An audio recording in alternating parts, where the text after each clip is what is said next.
Hana mến chào cô bác, anh chị và các bạn. Chả giò là một món ăn quen thuộc và được rất là nhiều người yêu thích và đặc biệt không thể thiếu trong các bữa tiệc của gia đình. Nên tuần này Hana xin gửi tới cô bác, anh chị và các bạn cách gói chả giò vừa nhanh, vừa đều, vừa đẹp với cách làm nhân luôn khô ráo. Hana sử dụng 600g thịt heo. Mình sẽ rửa thật là sạch để ráo và dùng khăn giấy thấm khô.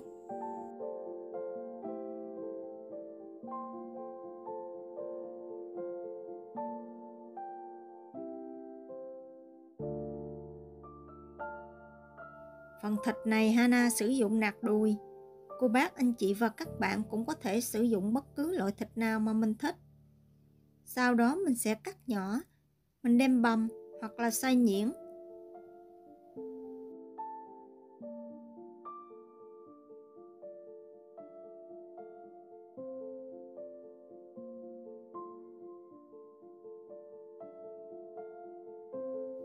Thịt sau khi mình xay nhỏ thì mình sẽ dàn mỏng ra và cho vào tủ đông khoảng 1 tiếng.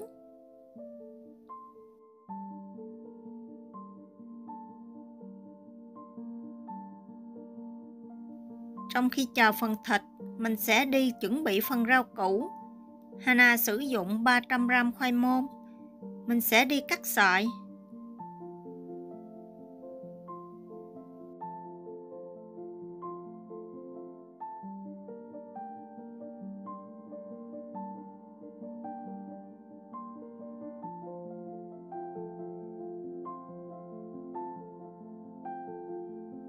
Bắt một cái chảo lên bếp, đun nóng 2 muỗng canh dầu ăn. Khi dầu nóng thì thêm vào 2 muỗng canh hành tím băm. Mình sẽ phi hành cho vàng và thơm. Cho hết phần hành này ra ngoài chén và để qua một bên. Cho chảo trở lại bếp. Thêm phần khoai mình cắt lúc nãy vào. Mình mở lửa vừa và nhỏ. Dùng đũa đảo khoai khoảng 7 phút. Cho khoai bốc bớt hơi nước.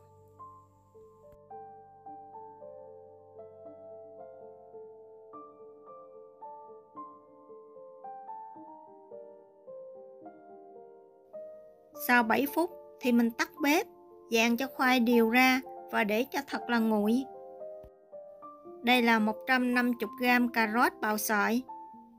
Mình sẽ thêm vào 1 muỗng cà phê đường cát trộn đều và để khoảng 10 phút. Sau 10 phút thì mình sẽ vắt cà rốt cho ráo nước.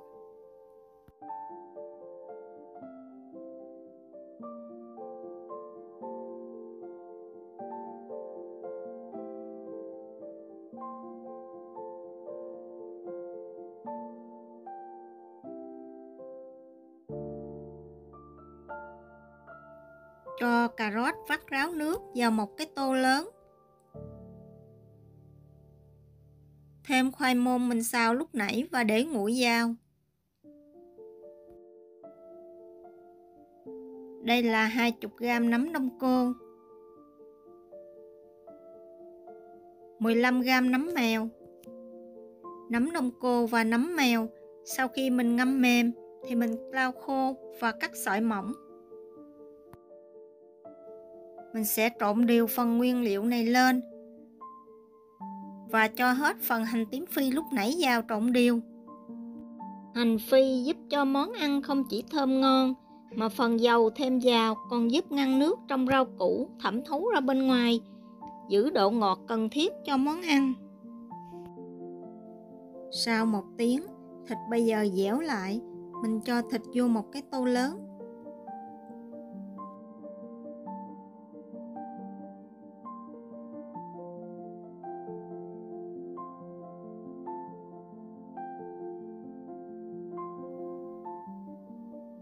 Cho thêm vào 1 lòng đỏ trứng gà và 1/2 lòng trắng trứng. 1/2 lòng trắng trứng còn lại mình đem cốc, một chút mình dán mí. Dùng tay nhồi cho thịt và trứng thật là dẻo mịn.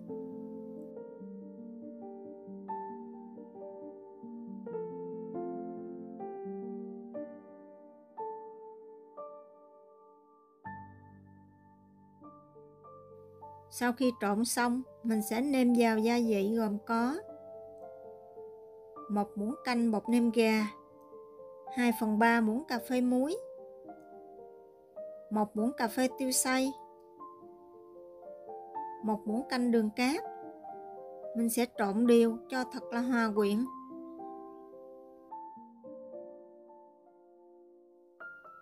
Thêm vào 50g tôm khô Hana ngâm mềm, lau khô và xay nhỏ.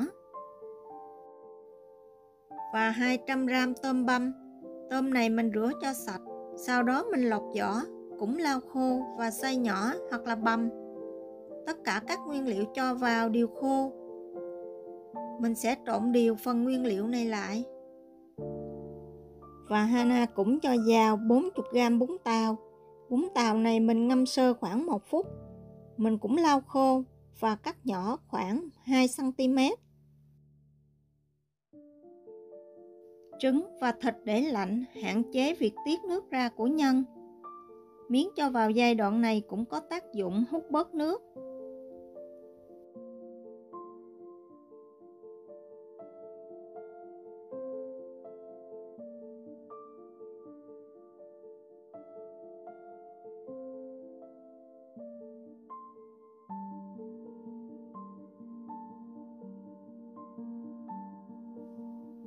Sau khi mình trộn thịt và nhân xong thì mình cho hết phần rau củ lúc nãy vào và trộn đều lên.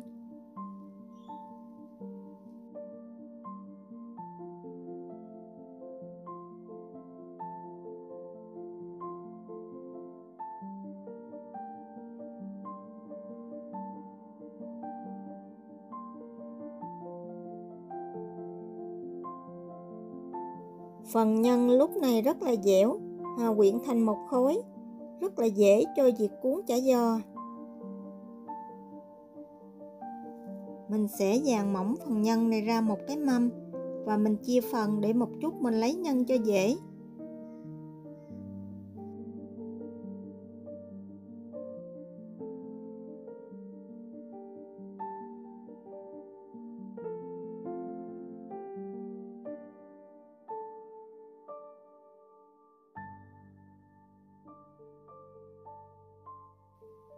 Khi chia nhân, cô bác, anh chị và các bạn mình nhớ canh theo kích thước miếng gói nem mà mình sử dụng.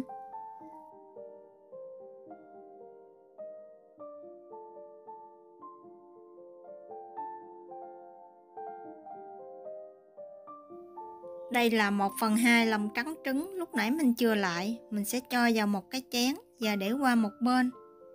Đây là loại chả giò nhà Hana hay sử dụng. Mình sẽ lấy ra một ít mình làm, phần còn lại thì cô bác, anh chị và các bạn mình nhớ để trong một cái khăn ẩm. Mình làm như vậy thì giúp vỏ chả không bị khô và một chút mình lấy ra dễ dàng hơn. Để gói chả giò nhanh, gọn và đều thì Hana sẽ cắt phần vỏ này ra làm 2 phần bằng nhau.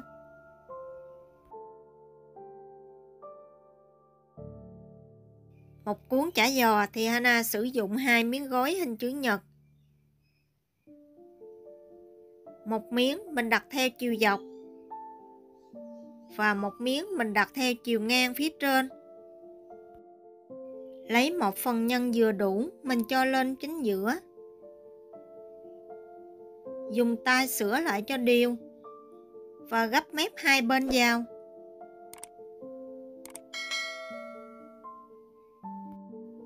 Cuối cùng thì mình cuốn chả từ phía dưới lên. Cô bác, anh chị và các bạn mình đừng cuốn chặt quá. Mình cứ cuốn vừa tay và mình lăn như vậy cho tới hết. Xong rồi mình sẽ dùng một ít lòng trắng trứng dán mí vào.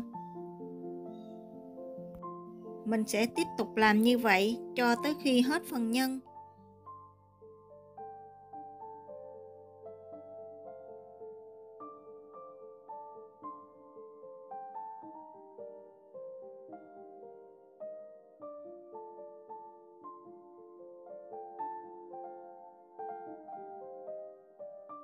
Và đây là những cuốn chả giò Hana vừa cuốn xong, rất là nhanh và đều.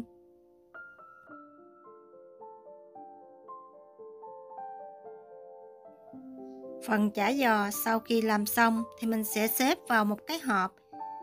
Giữa các lớp thì mình để cách một lớp ni lông. Mình cứ tiếp tục xếp như vậy cho tới khi hết.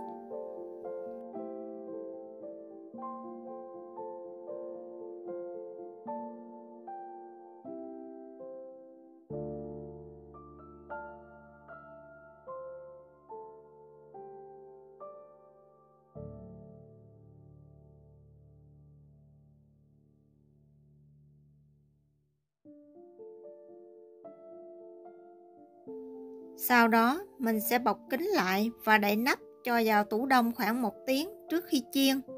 Mình làm như vậy thì những cuốn chả giò sẽ săn chắc lại và phần dán mí không bị bung ra ngoài. Khi chiên thì phần vỏ không quá mau vàng. Mình sẽ đun dầu nóng, dầu vừa sôi tim thì mình cho lần lượt các cuốn chả giò vào. Lượng dầu của bác, anh chị và các bạn mình cho vào khoảng 1,5 cm là được.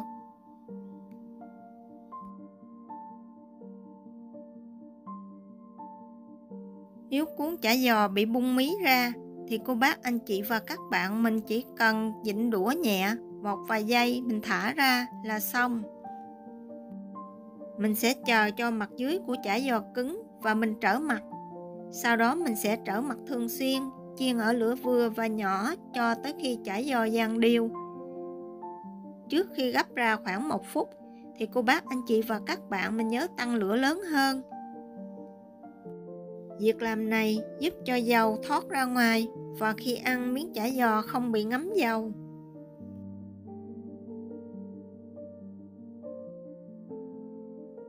Mình sẽ tiếp tục chiên như vậy cho tới khi hết số lượng mà mình muốn. Đây là mẻ thứ hai Hana chiên. Làm nhân giống như cách Hana thì dầu chiên không bị đen và phần nhân không bị xì nước ra ngoài. Với cách gói của Hana thì cho dù phần vỏ có bị nứt mà phần nhân bên trong vẫn không bị xì ra. Với cách làm nhân của Hana thì cô bác, anh chị và các bạn từ nay không còn ngại nhân bị ướt khi cuốn chả giò và không tốn quá nhiều thời gian khi gói. Hy vọng những gì Hana chia sẻ giúp được một phần nào trong việc nấu nướng cho cô bác, anh chị và các bạn. Nếu cô bác, anh chị và các bạn thích những gì Hana chia sẻ, nhớ đăng ký ủng hộ kênh của Hana nhé. Hana cảm ơn cô bác, anh chị và các bạn rất nhiều. Nhân dịp năm mới, Hana kính chúc cô bác, anh chị và các bạn thật nhiều sức khỏe, nhiều niềm vui và nhiều thành công trong cuộc sống. Hana xin chào tạm biệt và hẹn gặp lại lần sau.